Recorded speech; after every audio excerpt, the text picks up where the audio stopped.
ज़मीन पर ही देखते हैं, ज़मीन पर रखी होती है, जैसे मैं कुर्सी पे इस वक्त बैठा हूँ। लेकिन अगर कोई कुर्सी को किसी को छत से टांग दे, हवा में झूल रही हो, तो अजीब लगेगा देखकर। लेकिन एक म्यूज़ियम है और उस म्यूज़ियम में आज भी एक कुर्सी ज़मीन से ऊपर इतनी ऊंचाई पर टांगी गई है ताकि गलती से भी कोई उस पर बैठ ना जाए, क्योंकि उस कुर्सी को लेकर, उसकी मनहूसियत की कहानी को लेकर ये हर तरफ बात है कि जो भी इस कुर्सी पर बैठा वो जिंदा नहीं बचा, मर गया। कुछ लोग कहते हैं कि इस कुर्सी पर करीब 4 से 6 लोगों की मौत हुई। कुछ लोग कहते हैं कि ये तादाद 30 या उससे भी ज़्यादा है।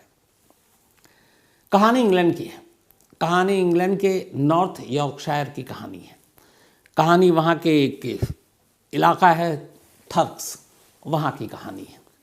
कहानी 18वीं सदी की है। इंग्लैंड में 2 दोस्त रहा करते थे। दोनों में थोड़ा सा उम्र का फासला था, लेकिन दोनों में अच्छी खासी दोस्ती थी। एक का नाम था थॉमस बसबी और दूसरे का नाम था डैनियल ऑटी। तो थॉमस और डैनियल ये दोनों दोस्त थे और दोनों एक तरह से छोटे मोटे गैंग चलाते थे। इनका क्रिमिनल बैकग्राउंड था, क्राइम व्राइम किया करते थे। नकली करेंसियों का भी इनका धंधा था और ये दोनों वहीं थर्क्स में रहा करते थे। डैनियल और थॉमस, डैनियल जो है उम्र में छोटा था, थॉमस थोड़ा बड़ा था और दोनों का ये धंधा बहुत अच्छा चल रहा था। दोनों का गैंग बहुत अच्छा चल रहा था। इसी थर्क्स में एक बार हुआ करता था। अक्सर ये दोनों उसी बार में जाते और उस बार में जाकर ड्रिंक किया करते थे। तो दोनों की ज़िंदगी खुशहाल थी। क्राइम की दुनिया इनकी अपनी चमक रही थी। लेकिन इसी दौरान में ये पता चला कि जो डैनियल है उसकी एक बेटी है एलिजाबेथ, और एलिजाबेथ से उसका दोस्त थॉमस प्यार करता है। अब ये बात डैनियल को थोड़ी अटपटी भी लगी, लेकिन उम्र में दोनों का के गैप था, तो उसे लगा चलो कोई बात नहीं, दोस्त है और मेरी बेटी से प्यार करता, मैं इसको जानता हूँ। तो खैर उन दोनों ने शादी कर ली। शादी के बाद भी इन दोनों की दोस्ती और बिजनेस पे कोई असर नहीं पड़ा। दोनों साथ ही बिजनेस करते, साथ ही क्राइम की दुनिया के अपने धंधे, सब कुछ चल रहा था। 1702 में ये कहानी शुरू होती है। 1702 में डैनियल और थॉमस ये दोनों उसी अपने फेवरेट बार में जाकर ड्रिंक कर रहे थे। अच्छा, उस बार में सालों से ये दोनों जाया करते थे और वहाँ जब जाते तो जो थॉमस है, थॉमस की वहाँ पे एक फेवरेट चेयर हुआ करती थी, जिस कुर्सी पर वो बैठकर शराब पिया करता था। कई बार ऐसा होता बार में जब ये जाता और कोई दूसरा बंदा उस कुर्सी पे बैठा होता तो उसके ओनर से कहकर वो उसको उठवा देता था। और चूँकि थोड़ा गर्म मिजाज भी था, कई बार लड़ाई झगड़ा किया उसने उस कुर्सी के लिए, उठा देता और फिर उस पर बैठता। और ये बात डैनियल को भी पता थी, उसके दोस्त, कि इस बार की एक कुर्सी और उस कुर्सी के बेहद करीब है ये उसका दोस्त थॉमस। तो उसी कुर्सी पर बैठकर ये हमेशा ड्रिंक किया करता। 1702 में अब एलिजाबेथ के साथ शादी को भी काफ़ी थोड़ा वक्त हो चुका था। इस दौरान में डैनियल और थॉमस दोनों की अभी भी दोस्ती, कारोबार, सब कुछ चल रहा है। लेकिन कहीं ना कहीं ये डैनियल को लग रहा था कि थॉमस उसकी बेटी को तंग करता है, खुश नहीं रखता है एलिजाबेथ को। तो एक दिन उसने उससे कहा कि मैं एलिजाबेथ को अपने साथ वापस ले जाऊंगा तुम्हारे घर से। ये बात थॉमस को बुरी लगी, वो एलिजाबेथ से प्यार करता था। खैर इसी के बाद दोनों एक शाम पहुँचे 1702 में, एग्जैक्ट डेट याद नहीं हो, तब कहीं मेंशन नहीं है, और उसी बार में जाकर शराब पीने लगते हैं। दोनों में झगड़ा होता है। झगड़े के दौरान में थॉमस उठता है, वॉशरूम जाता है, वापस आता है तो देखता है कि डैनियल उसकी उस फेवरेट चेयर पर बैठा हुआ है। और इससे पहले डैनियल ने कभी ऐसी हरकत नहीं की, लेकिन उस रोज़ लड़ाई के बाद वो उसको चिढ़ाना चाहता था।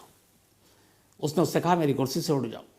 डैनियल उठने को तैयार नहीं। दोनों में हाथापाई हो गई। हाथापाई के दौरान ही अचानक थॉमस के हाथों डैनियल का कत्ल हो जाता है, उसी बार में और उसी कुर्सी को लेकर। अब जब कत्ल हुआ तो उस बार में बहुत सारे लोग थे। किसी ने फ़ौरन पुलिस को खबर कर दी। पुलिस मौके पर पहुंची और मौके वारदात पर ही थॉमस को पुलिस गिरफ्तार कर लेती है।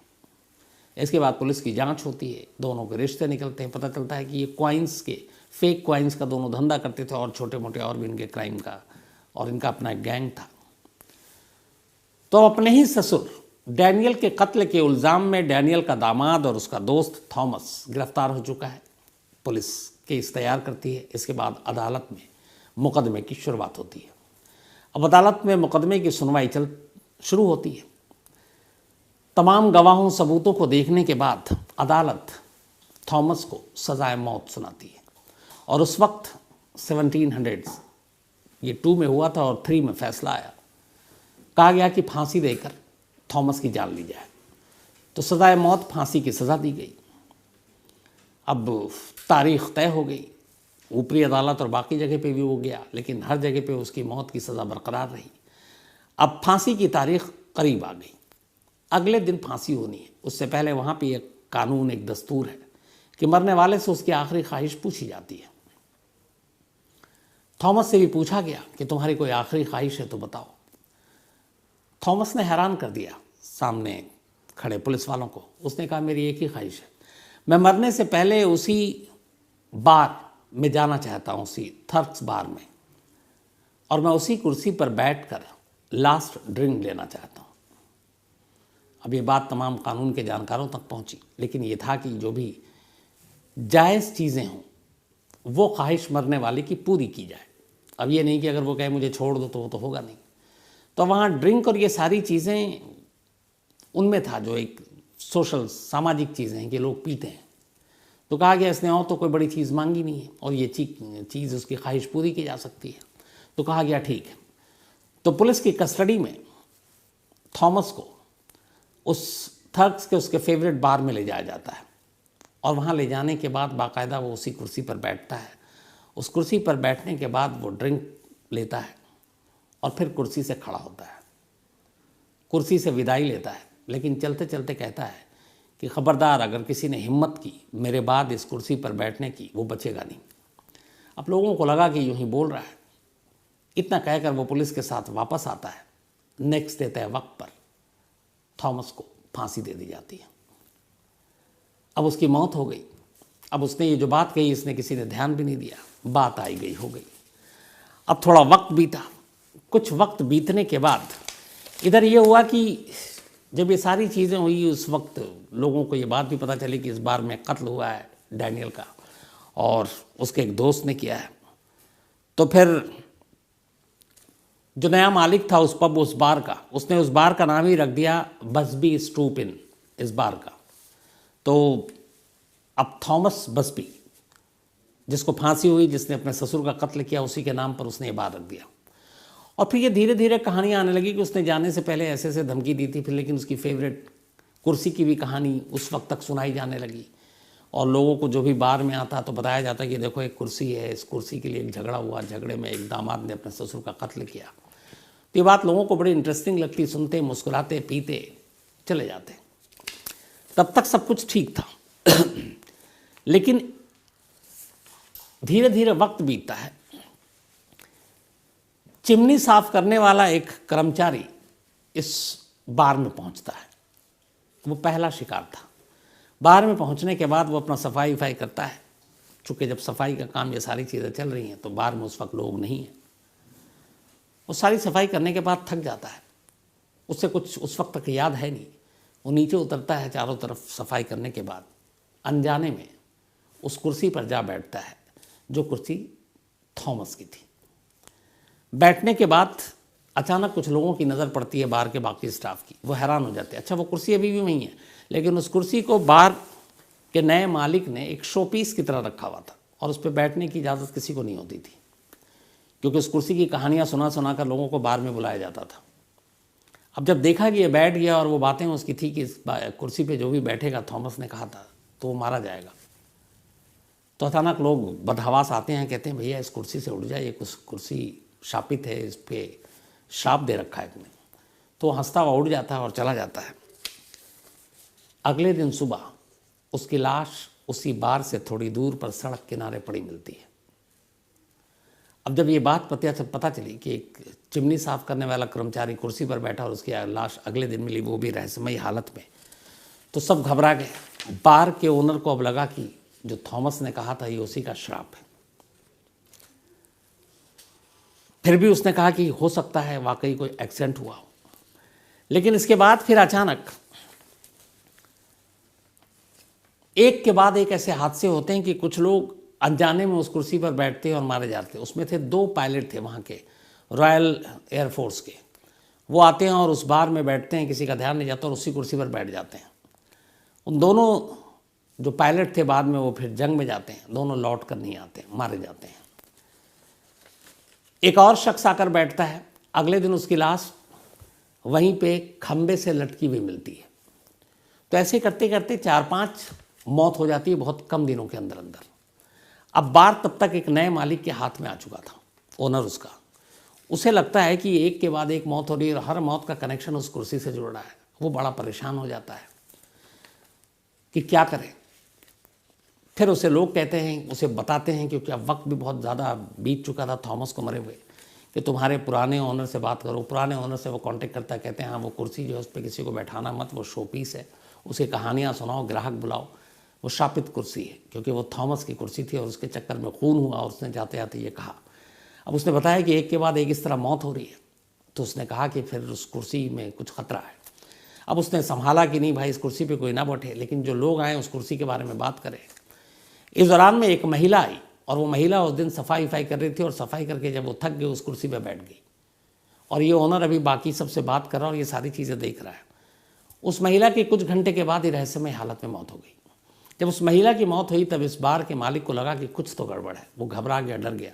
उसने फ़ौरन अपने मुलाजिमों को बुलाया और कहा कि इस कुर्सी को उठाकर बेसमेंट में कबाड़ में ले जाकर रख दो।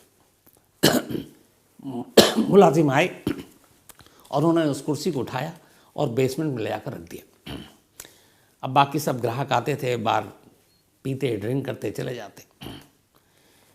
एक दिन कुछ सामान ऑर्डर किया था बार के ओनर ने। वो डिलीवरी बॉय एक पहुंचा और वो सामान लेकर, उससे कहा गया कि जाकर वो बेसमेंट में सामान रख दो। अब वो कई राउंड में सामान बाहर से उतारता, उठाता, बेसमेंट में रखता, फिर वापस आता, दूसरी खेप लेता, फिर अंदर जाता। इस आने जाने के चक्कर में वो थक गया। एक बार एक सामान लेकर आया तो थक गया, तो उसने देखा कि यार इतनी खूबसूरत कुर्सी यहाँ पे पड़ी हुई है, थकान हो रही है, चलो थोड़ा सुस्ता लूँ। वो उस कुर्सी पर बैठ गया, उससे उस कुर्सी के बारे में कुछ पता नहीं। बैठा, उठा, सामान रखा, गया। शाम को उसकी भी मौत हो गई, बिल्कुल ठीक ठाक। अब जब ये बात बार ओनर को पता चली तो उसने पता किया तो पता चला कि वो नीचे बेसमेंट में बार बार जा रहा था और वहाँ वो कुर्सी पर बैठा था। अब बार ओनर को यकीन हो गया कि इस कुर्सी के अंदर कुछ ना कुछ है और ये जो है एक शापित कुर्सी है। उसने फ़ौरन अपने एक वहीं पे, ये करीब लंदन से 250 मील की दूरी पर है ये इलाका, इस इलाके की मैं बात कर रहा हूँ, थक्स के म्यूज़ियम को कांटेक्ट किया और कहा कि हमारे पास एक कुर्सी है और उस कुर्सी के साथ ये श्राप जुड़ा हुआ है कि इस पर जो भी बैठता है मर जाता है। मैं इस कुर्सी को अब रखना नहीं चाहता हूँ, तो मैं इस कुर्सी को म्यूज़ियम को दान देना चाहता हूँ, लेकिन शर्त यह है कि इस कुर्सी को आप ज़मीन से ऊपर रखेंगे ताकि गलती से भी कोई इस पर बैठ ना जाए। म्यूज़ियम वालों ने, उनको तो ऐसी ऐसी चीज़ें चाहिए होती हैं लेकिन उन्हें इन चीज़ों पे भरोसा भी नहीं होता है। तो इसी थक्स म्यूज़ियम ने फिर कहा कि ठीक है, हमें ये शर्त मंजूर है। और उसके बाद म्यूज़ियम में इस कुर्सी को भेजा गया इससे हिफाजत के साथ कि कोई इस पर बैठे नहीं। और म्यूज़ियम वालों ने फिर उस कुर्सी को ज़मीन से 5 फीट ऊपर हवा में टांग दिया। और टांगने के बाद अब वो लोगों के लिए खुल गया और बताया गया कि ये कुर्सी कैसे एक शापित कुर्सी है जिस पे जो भी बैठा वो मारा गया।